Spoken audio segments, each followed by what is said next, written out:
Сайн бацгаана уу? Эрдэнэсийн эрэл багийн бэлтгэсэн Есүстэй хамт дахин эхлүүлээ 31 өдрийн подкастыг та сонсож байна. Өдөр бүр ердөө 2-3 минутыг их эзэнтэйгээ хамт өнгөрүүлэхэд бид энд танд туслах болно.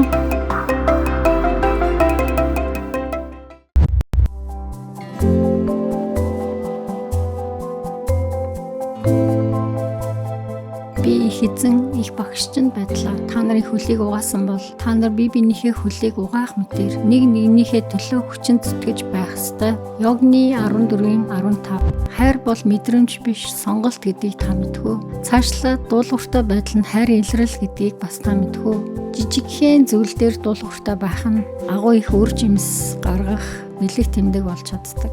За ингээ мөнх эзэнтэй ярий. Мөнх эзэн минь ээ, таныг хайрлаж дуулууртай байх зүр сэтгэл өгөөч. Их баг ямар ч үед танд дуулууртай байхад минь бидэнд туслаач, биднийг замчлаач. Бид амьдралаараа хамгийн сайхан үр жимсийг гаргаж амьдрахыг үнэхээр хүсэж байна. Энэ бүхнийг би Есүсийн нэрээр гуйлаа. Амен.